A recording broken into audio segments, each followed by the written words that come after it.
They have the world on the brink of disaster. This situation is very serious, and we don't have very much time. They claim to have nuclear capability. They could sell it to a terrorist organization. Their leader controls the minds and hearts of his people, like communist dictators from another era. The iron fist is stronger than anything we've seen anywhere else. It's the most successful totalitarian regime ever constructed. Why has this once strong and independent people allowed one of the most repressive regimes to survive? This goes with the Korean tradition of monarchical power. How has North Korea arrived at its unique and perilous place in the world today?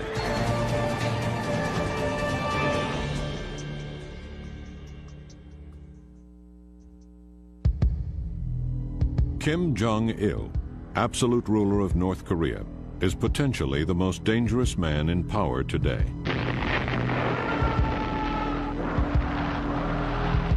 The man behind a virulent campaign of propaganda against the United States, Kim now claims to possess nuclear weapons and says he will use them if his regime is threatened.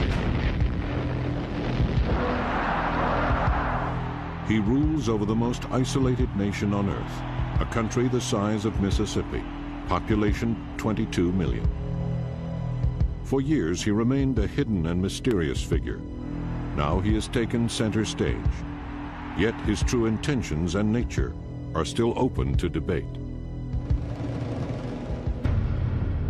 He was portrayed as basically a very weird kind of person that you had no idea what he was going to be like. But when I met him, he was actually quite charming. He may not have a balanced personality. Sometimes he's very, very reckless, and sometimes he's very calm. But he's quite bright and almost brilliant in his thinking. He's nobody's fool, but he's apparently a very quixotic, compulsive, rather rash man. That aspect of him is worrisome. In a leader who's going to have his finger on a nuclear trigger, maybe. The full extent of Kim's nuclear capability is still unclear. But if he actually possesses atomic weapons, or the materials to make them, the threat reaches well beyond the region. North Korea is ready to sell nuclear missile, nuclear weapons to any buyer at reasonable prices. You can't stop a handful of plutonium, which is all it takes to make a bomb, a sort of grapefruit-sized lump, from getting out of North Korea. One of the things I fear about a nuclear North Korea is that it will sell plutonium to the likes of Osama bin Laden. The reality of nuclear weapons in North Korea could also lead to a perilous new arms race. Immediately, Japan will go nuclear. Then you have China will be alarmed. So no time will you have Sino-Japanese arms race. These are huge countries. By all standards, the situation in Korea is difficult, the options limited. While the Bush administration does not rule out military action, the consequences of a second Korean War could be catastrophic. The North Korean military is the 5th largest military in the world. It has over 1.2 million in uniform and has the ability to mobilize 2 to 3 million more. They have the largest submarine fleet in the world. They don't view using chemical weapons as their weapons of mass destruction. They see it as part of their normal doctrine. Even without their use of missiles and unconventional weapons, an attack on North Korea could result in a devastating retaliation. Thousands of artillery rockets hidden in the hills just north of the border could reach South Korea's capital, Seoul, only 30 miles away, in under 3 minutes. In 1994, the North Koreans said if anyone thinks they'll be contemplating an attack on North Korea, we can turn Seoul into a sea of fire. There's no bigger threat than that. There are 12 million people in Seoul. South Korea can be reached by conventional cannon. not missiles, not nuclear bomb. Since the invasion of Iraq, North Korean officials fear that they will be the next target of U.S. forces. But a crucial element of the American military strategy in Iraq was the expectation of support of the local population.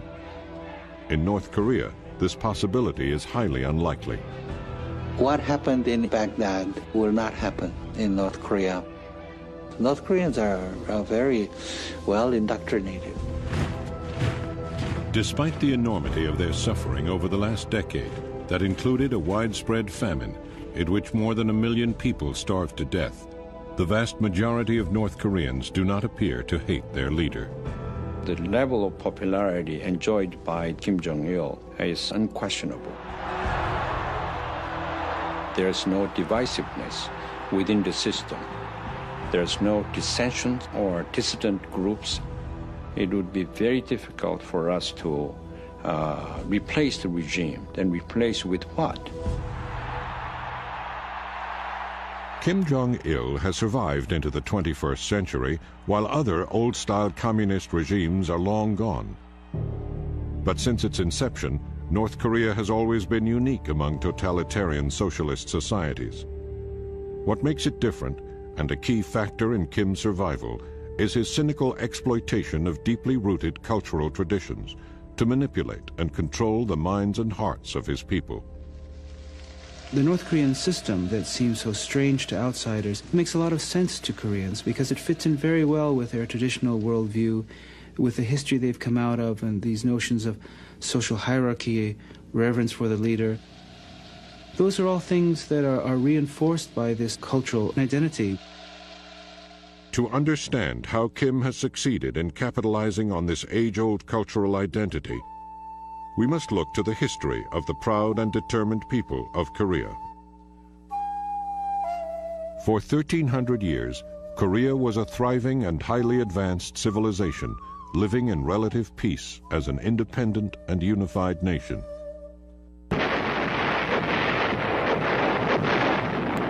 But Korea's unique position in the geography of the region made it a tempting target. As the 20th century approached, Japan invaded the peninsula with the intention of conquering the mainland. Instead, they took Korea. Korea remained a colony of Japan for 35 years. Koreans were given Japanese names. The speaking of Korean was discouraged. The eating of Korean food was derided. And when they were crossed, the Japanese could be very brutal. The Japanese forced tens of thousands of young Korean women to work as sexual slaves, essentially, for the Japanese military, the so-called comfort women, as well as mobilizing hundreds of thousands of Koreans for forced labor in Japanese mines and factories. They imprisoned and killed thousands of Koreans who resisted. It was a policy of cultural obliteration of Korea's independent identity. Japan is finished as a major world power. Japan's dream of empire finally ended with their defeat in World War II. For the first time in over 50 years, Koreans saw hope for their freedom and fully expected to once again become a peaceful, independent nation. But while the United States had extensive plans for post-war Japan, it was almost totally unprepared for what to do with Korea. But Russia was prepared. Just prior to Japan's surrender, Soviet troops swept south deep into Korea. The U.S. had no forces in place to prevent them from occupying the entire peninsula and was frantic for a solution. On August 10th, 1945, there was a meeting of senior leaders of the U.S. government. Around midnight, they sent two colonels, one of whom was Dean Rusk, our future Secretary of State, into another room with instructions to draw a line across the Korean peninsula where the United States would divide occupation duties with the Soviet Union. Mr. Rusk said in his memoirs that he had no preparation for this task, and all he had was a National Geographic map. There was nothing on the map to indicate a natural boundary, so they simply drew a line approximately halfway down the peninsula at the 38th parallel, just north of the capital, Seoul. In the years that followed, this arbitrary border hardened into a barrier, separating families and loved ones from each other. This was a disastrous decision. The Koreans had no input on the country being divided. They were bitterly opposed to this. No Koreans accepted this dividing line as anything permanent, and most wanted to get rid of that line at any cost. One man determined to reunify Korea at any cost is Kim Il-sung, the legendary father of Kim Jong-il. Chosen by Soviet Premier Joseph Stalin to lead North Korea, he will become like a god to his people. But his dream of reunifying his country will result in a devastating catastrophe.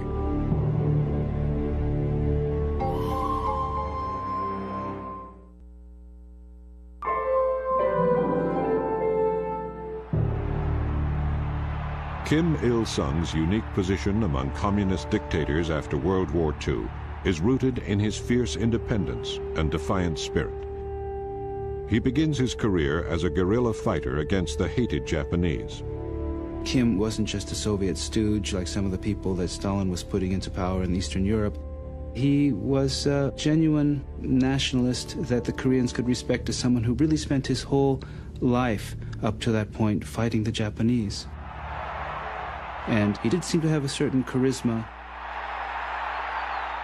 The legends of his daring do, of course, were very much used, and the cult of personality immediately began to be put in place and has continued to this day.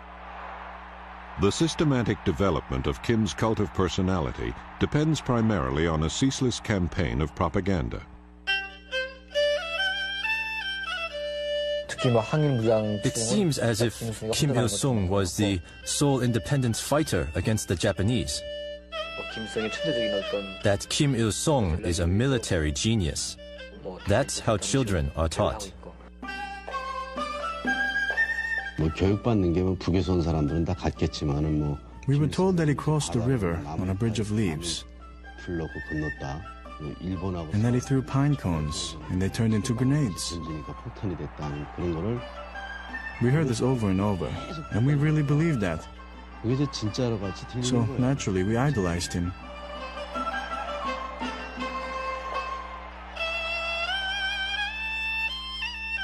The idolization of Kim Il-sung goes beyond the usual barrage of half-truths and hyperbole.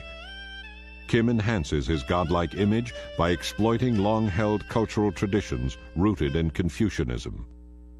He developed an ideology called the Juche, that is self-reliance, which is based on Confucian civilization.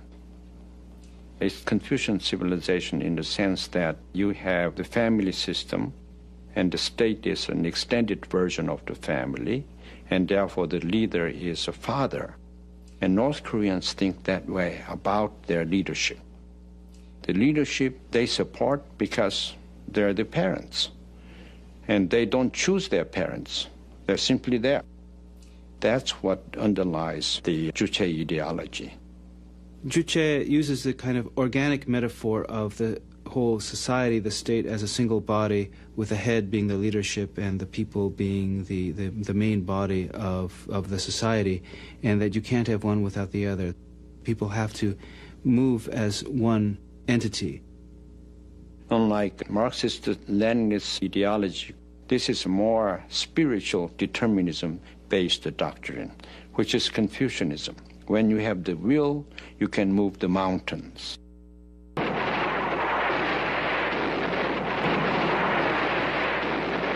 On June 25, 1950, Kim Il-sung launches a massive invasion of South Korea. In Northeast Asia, the latest hotspot in the Cold War. Almost all analysts in the United States thought that it was Joseph Stalin who told Kim Il-sung to go conquer South Korea. Russian-controlled North Koreans with typical red disregard for international decency, invading their fellow countrymen to the south. That was the official script. But we know today that it was the other way around. It was Kim Il-sung who asked Stalin. Stalin didn't like this idea at first because he didn't want to provoke the Americans. He didn't want to trigger World War III over Korea, which was not that important to him compared to Europe. Eventually, Kim convinced Stalin that they could get away with this. Kim predicts that the conquest of South Korea will take only 30 days. The war drags on for more than 3 years.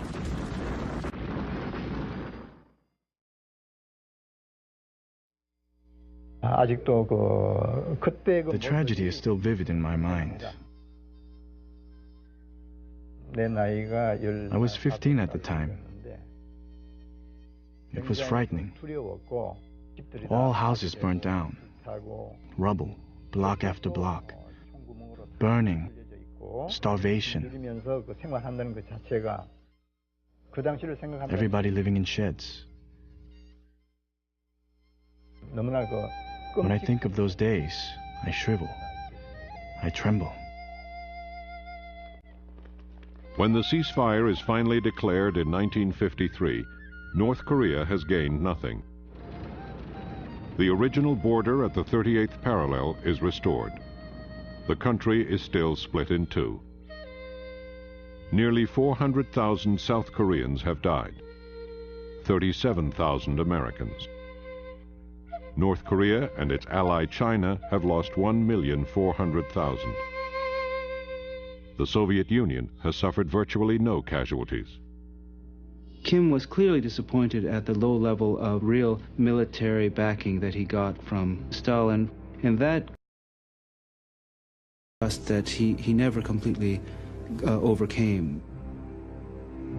This sense of mistrust and betrayal reinforces Kim Il-sung's philosophy of self-reliance at all costs.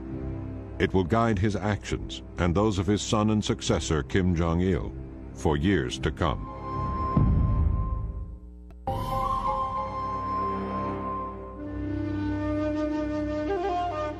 Beneath the smiles of Kim Il-sung and the leader of communist China, Mao Zedong, by the 1960s, tensions are brewing.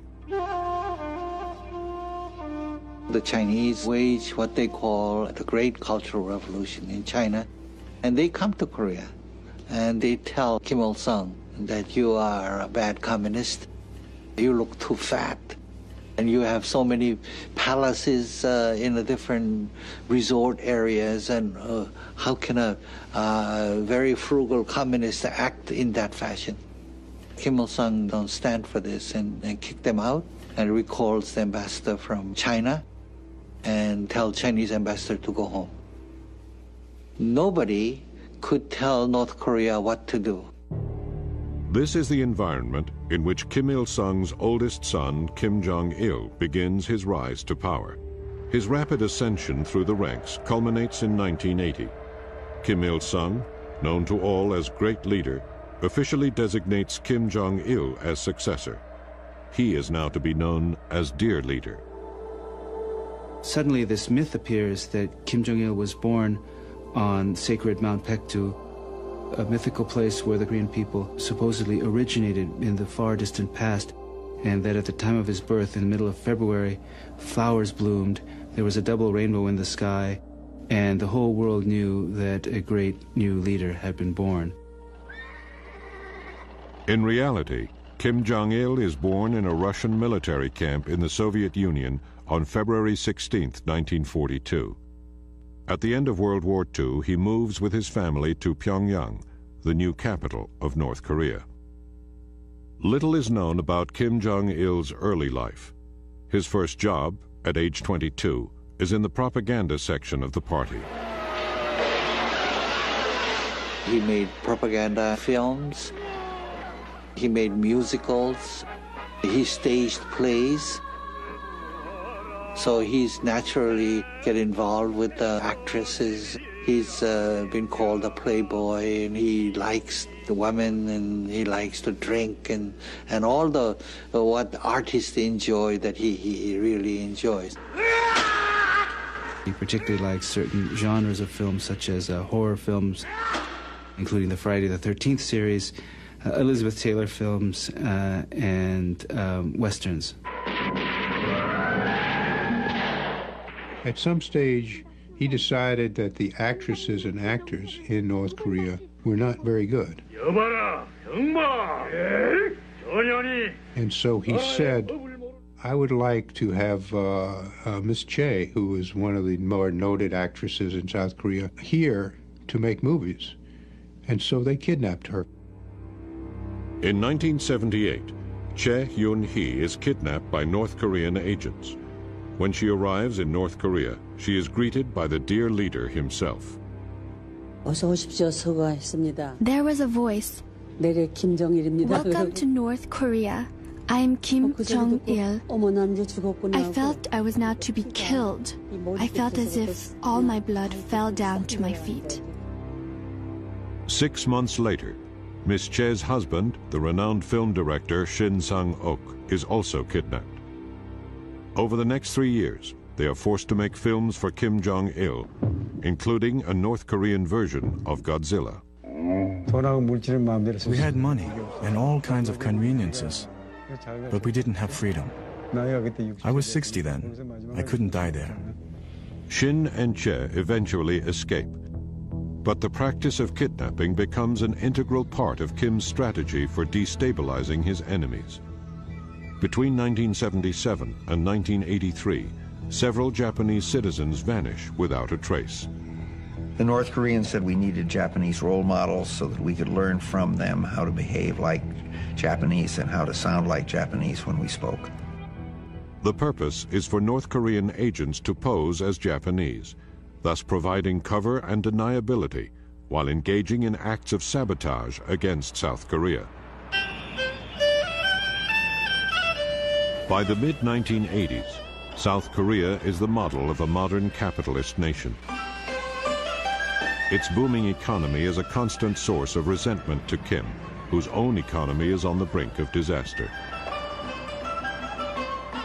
Adding insult to injury, Seoul is internationally recognized as a world-class city when it is designated as host of the 1988 Olympics.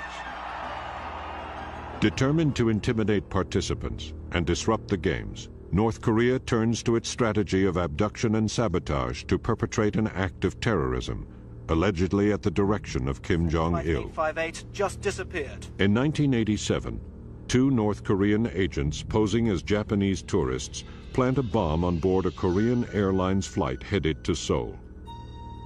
Soon after they deplane at a stopover, the bomb explodes, killing 115 people. The capture of 25-year-old Kim Hyun-hee is a sensation. When asked why she did it, Kim Hyun-hee claims that she was brainwashed from early childhood to worship and obey the great and dear leaders of North Korea. To many, this sounds far-fetched. But to those who have experienced North Korea's system of indoctrination, it has the ring of truth. 어렸을 때 진짜 유치원 때부터 그런 걸 배워요. 이렇게 In kindergarten, we start learning about Kim Jong-il and Kim Il-sung's birthdays. On those days, they give candies and other gifts, and there are portraits of them. And then we bow in front of them and say, "Thank you, General Kim Il-sung." And then we take the gifts. 미국은 늑대. As I grew up, we learned that the U.S. is the American imperialist wolf. We were taught that American missionaries came to Korea and they committed all kinds of barbarous acts. And so if somebody stole an apple, then the missionaries caught the child and then burned on his forehead the word thief with acid. So people in North Korea think Americans are cannibals. And young children, when they learn this stuff, they think it's real history. I didn't know anything about the outside world. I thought North Korea was the best place in the whole world, a paradise. If you are brainwashed into thinking that you are living in the world's best country and you have no alternative sources of information, then it is much more possible for the dictator to control you. What Kim Jong-il fears most is his people getting to know the outside world. As people get to know about the outside world, he will come crashing down. As the 1980s end, the Soviet Empire begins to crumble. Communist regimes throughout Eastern Europe are toppled. The Berlin Wall is torn down. And finally, the USSR dissolves. Yet North Korea seems impervious to this turning of the tide. In fact, Kim Il-sung uses the collapse of communism elsewhere to further rally support for his ideology of independence. The North Koreans did not see Kim Il-sung as repressive. He was always held up as the heroic leader who was fending off these evil influences from outside, and that only by supporting him fully could the North Koreans win full independence. Increasingly isolated in an ever more hostile world, Kim Jong-il, now head of the military, looks for options to ensure the security of his father's regime. He turns to a nuclear weapons program begun in the early 1980s. Despite Kim's denials, U.S. intelligence has confirmed its existence. It will soon lead North Korea to the brink of a full-scale war with the United States.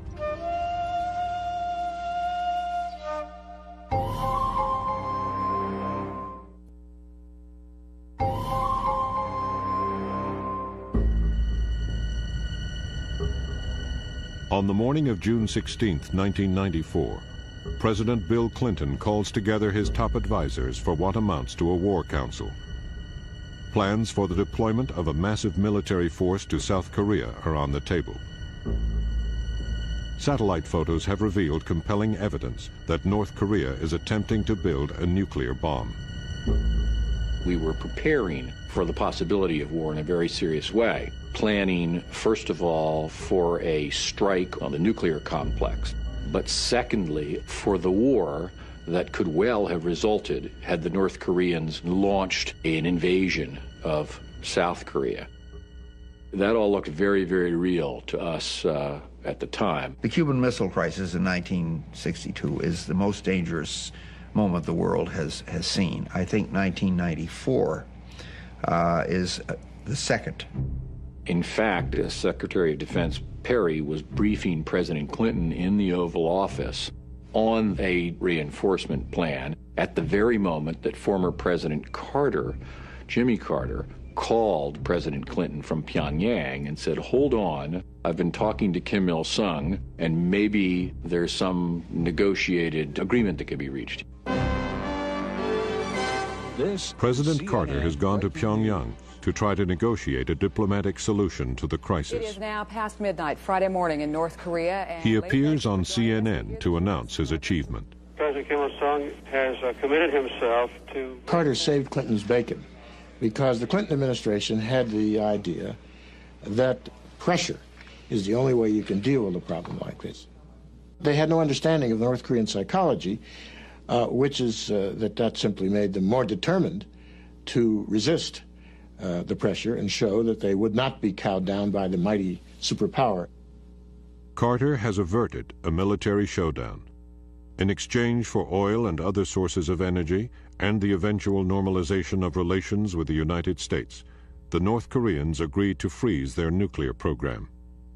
But while the terms of the agreement are being negotiated, an unexpected event rocks North Korea. Kim Il-sung suddenly dies of a heart attack. The shock is felt even by those aware of his abuses who have escaped to the south.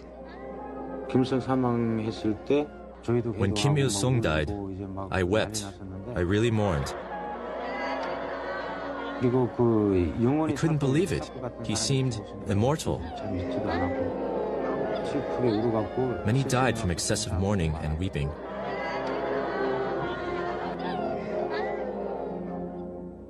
I felt, okay, this is the end. We are finished. I thought we wouldn't be able to carry on without Kim Il-sung. The new leader of North Korea, Kim Jong-il, lacks his father's charismatic command. Many predict that his government will soon collapse, but he is determined to retain power at any cost. This is a man for whom regime survival is fundamental. And so he will do what he needs to do to stay in power, in terms of the control over his people, the lack of human rights, and some of those things are quite horrific.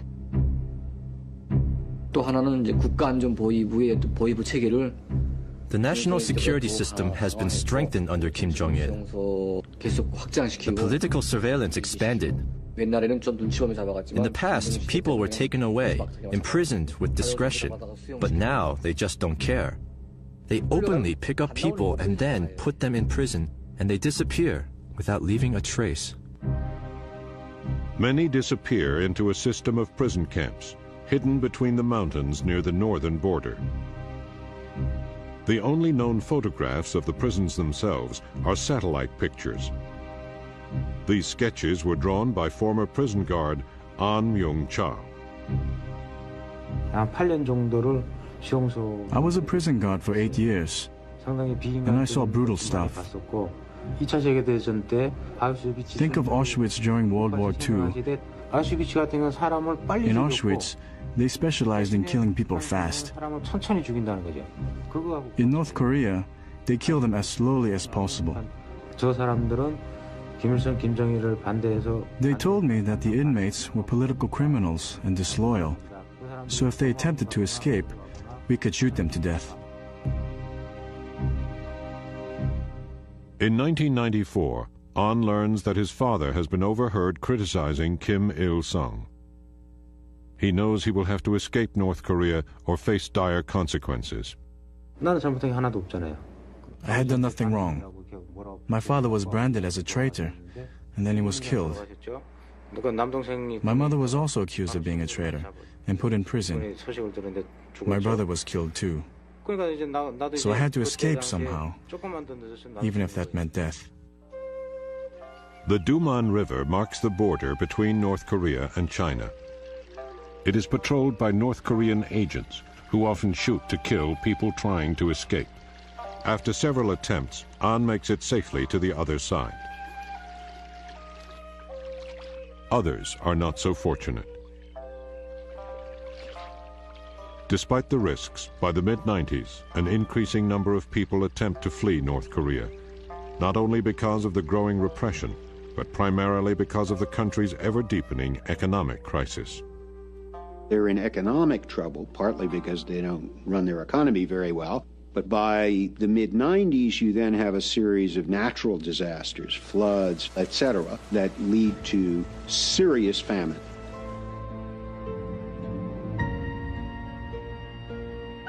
But these tragic conditions do not deter Kim from extravagant spending on his vast military forces. He starves his people at the expense of providing for his military. 30 to 50% of the North Korean gross domestic product goes to the military.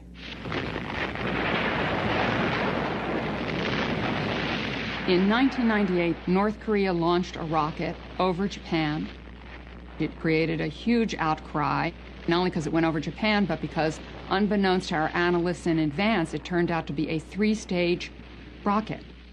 If that 3-stage rocket had been successful, which it was not, it fell into the sea, it very soon could have reached the continental United States. The White House is stunned. The hope for a peaceful progression in relations has collapsed on both sides. When North Korea made its nuclear freeze agreement with the U.S. in 1994, we got up front what we wanted. They stopped their nuclear program that could have made 30 nuclear weapons a year. in a very short time if it had not been stopped. So they felt they'd given up quite a lot. They got promises.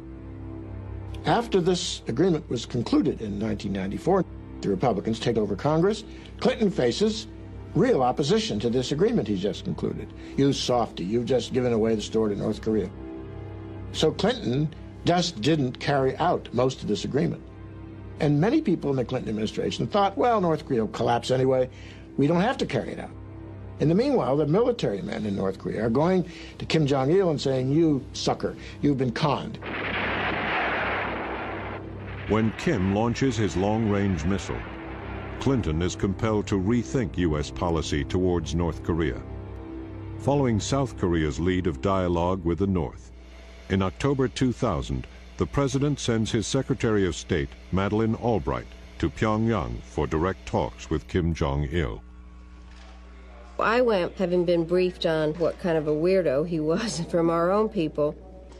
He was portrayed as reclusive-like, with many girlfriends and watching porno movies, and basically a very weird kind of person that you had no idea what he was going to be like. So you spend the pleasant time there? He was actually quite charming. While I knew all the terrible things that he had done, I could at least make the distinction that he wasn't crazy. He was very, very well prepared, responded without notes, was not only respectful, but also interested in what I had to say. The talks with Secretary Albright lead to a remarkable breakthrough. Kim Jong-il puts his missile program on the table. He offers to end all exports of ballistic missiles. He offers to freeze the production, deployment, and testing of all ballistic missiles with a range of 300 miles or more. This was extraordinary. It was indeed a moment of great hope. There was a possibility Kim Jong-il was finally going to enter the community of nations, perhaps hesitantly, but ultimately to really create the final peace and stability that might replace the armistice of 50 years that had been put in place at the end of the Korean War. It was a hopeful set of cards that we left on the table. I think it was a big surprise to everybody when the Bush administration decided not to pick up that hand of cards. The newly elected President Bush has grave concerns that Kim Jong-il cannot be trusted. North Korea is a regime arming with missiles and weapons of mass destruction. States like these and their terrorist allies constitute an axis of evil. Bush's strong words are met by an increasingly defiant Kim Jong-il. North Korea's seeming determination to become a nuclear power will lead to an ever-escalating confrontation with the United States.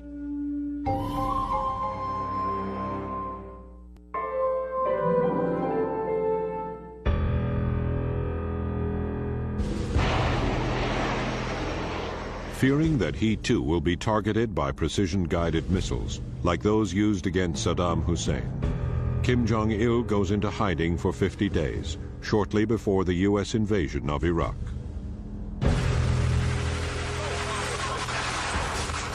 Kim's disappearance also coincides with the annual U.S.-South Korean joint military exercises. For more than 50 years, the U.S. military has maintained a commitment to protect the South at a cost of more than $2 billion per year. 37,000 American troops are still in place and ready for combat. If I were North Koreans, I would worry too. We know today the Americans have a 5-stage attack plan on North Korea. They are scared of us. They've been scared of us throughout the Cold War. And now, during the Bush period, they've become really scared again. People say, well, are you willing to talk to North Korea? Of course we are. But what this nation won't do is be blackmailed. President Bush has stated that any direct talks prior to North Korea's halting of its nuclear program are blackmail, the rewarding of bad behavior. If that remains the U.S. posture, I think we're headed for a train wreck. I think it will be very difficult to prevent North Korea from going ahead with a nuclear weapons program. But many believe that Kim's true intention is to bargain away his nuclear program in exchange for normal relations with the West and a guarantee his regime will survive. Deep down, the honest feeling on the part of top leadership, in my assessment, is that they like to have a situation where they don't need to pursue nuclear weapons. I'm absolutely sure if we provide a security assurance, they will have an incentive to do away with their nuclear programs. In April 2003, U.S. and North Korean officials meet in China to try to resolve the nuclear issue. The meeting ends badly, cut short when North Korea announces that they now possess atomic weapons. Though still unverified, the assertion adds new urgency to the debate within the Bush administration on how to proceed. There are no easy options. The administration has not yet figured out what they're going to do about North Korea. If we're going to try to talk North Korea out of nuclear weapons, we have to be able to say, if you satisfy us on the nuclear weapons issue, we will otherwise leave you alone. That might not work, but that has to be phase one. If that doesn't work, then we need to move on to other options, including the military option, which we shouldn't take off the table. Stakes are too high. This is too serious a matter. We have to be able to risk war. Short of war, a naval blockade of all goods entering and leaving North Korea is being considered. But the risks are enormous, especially to South Korea, which remains extremely vulnerable. In May 2003, North Korean officials stated, "The South will sustain an unspeakable disaster if it turns to confrontation." Ironically, the new president of South Korea, No Moo-hyun, is less worried about threats from Kim Jong-il than the possibility that the Bush government's hawkish policies will trigger a military strike by North Korea. President No was elected on a platform of engagement and cooperation with the North and eventual reunification. Kim Jong-il has stated that he too shares the goal of a reunified Korea. The question is, under what terms? A totalitarian socialist regime ruled by Kim? Those with ties to North Korea's leaders deny that that's Kim's intention. The North Korean idea of reunification is not a socialist system. People think that Kim Jong-un is a socialist first. He's a national first. Yeah. His first priority is survival of the Korean nation as one nation. Yeah. That means the North and South Korea coming together under umbrella of confederation. Political, economic system are kept intact. But for all his promising assurances, Kim has proved to be difficult to trust. His violation of agreements in the past has led to profound doubts about his true ambitions, and not only by the Bush administration. Many South Koreans are equally skeptical. Their pain-filled memories of the last time North Korea attempted to reunify the nation are deeply felt. I always say the Korean unification will not come until the Korean War generations all die. Because it was a fratricidal war, brothers killing brothers, families killing families. Reconciliation of these people is not easy. The Korean Peninsula will be reunified someday, long after I'm gone. I think the best way is the solution by the Almighty, that the South Korean people who remember the war, they should die before the reunification can come.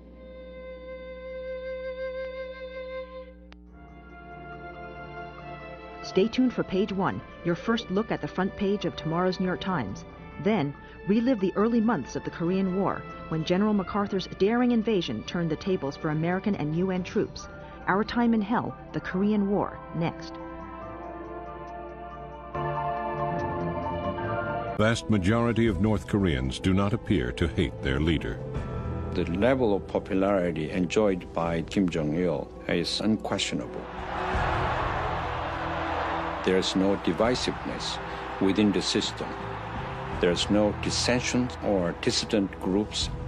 It would be very difficult for us to replace the regime. Then replace with what? Kim Jong-il has survived into the 21st century, while other old-style communist regimes are long gone. But since its inception, North Korea has always been unique among totalitarian socialist societies.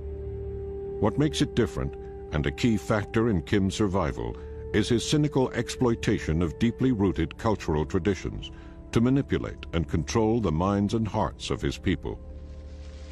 The North Korean system that seems so strange to outsiders makes a lot of sense to Koreans because it fits in very well with their traditional worldview, with the history they've come out of and these notions of social hierarchy, reverence for the leader.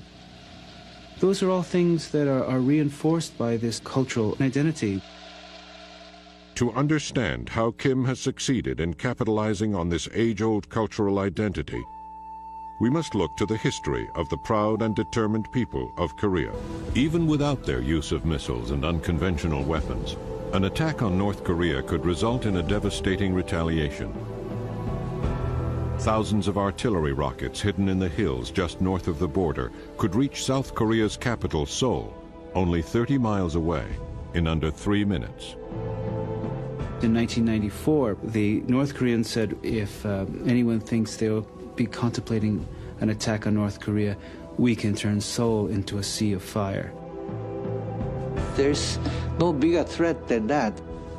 There are 12 million people in Seoul. South Korea can be reached by conventional cannon, not missiles, not nuclear bomb. Since the invasion of Iraq, North Korean officials fear that they will be the next target of U.S. forces. But a crucial element of the American military strategy in Iraq was the expectation of support of the local population. In North Korea, this possibility is highly unlikely. What happened in Baghdad will not happen in North Korea. North Koreans are very well indoctrinated. Despite the enormity of their suffering over the last decade, that included a widespread famine in which more than 1 million people starved to death, they have the world on the brink of disaster. This situation is very serious, and we don't have very much time. They claim to have nuclear capability. They could sell it to a terrorist organization. Their leader controls the minds and hearts of his people, like communist dictators from another era. The iron fist is stronger than anything we've seen anywhere else. It's the most successful totalitarian regime ever constructed. Why has this once strong and independent people allowed one of the most repressive regimes to survive? This goes with the Korean tradition of monarchical power. How has North Korea arrived at its unique and perilous place in the world today?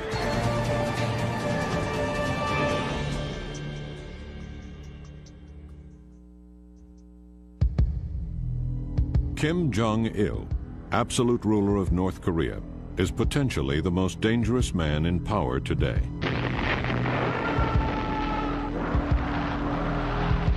The man behind a virulent campaign of propaganda against the United States, Kim now claims to possess nuclear weapons and says he will use them if his regime is threatened.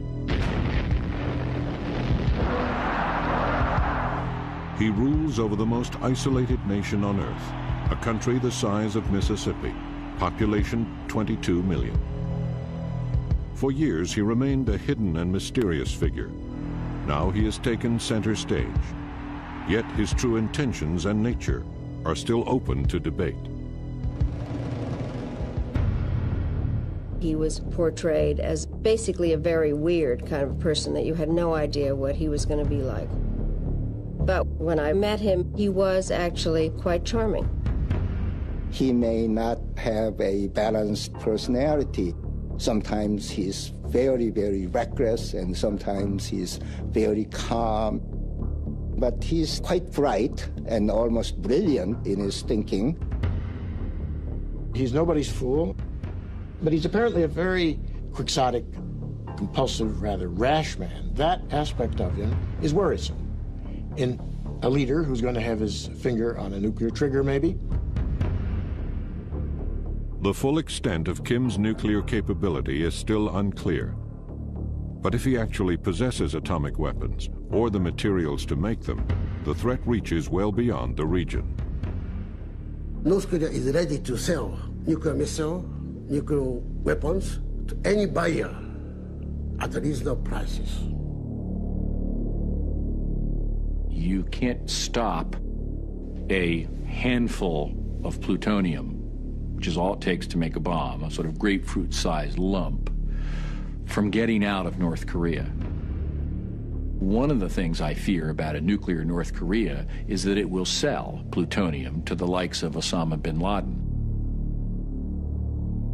The reality of nuclear weapons in North Korea could also lead to a perilous new arms race. Immediately, Japan will go nuclear. Then you have China will be alarmed. So no time will you have Sino-Japanese arms race. These are huge countries. By all standards, the situation in Korea is difficult, the options limited. While the Bush administration does not rule out military action, the consequences of a second Korean War could be catastrophic. The North Korean military is the 5th largest military in the world. It has over 1.2 million in uniform and has the ability to mobilize 2 to 3 million more. They have the largest submarine fleet in the world. They don't view using chemical weapons as their weapons of mass destruction. They see it as part of their normal doctrine.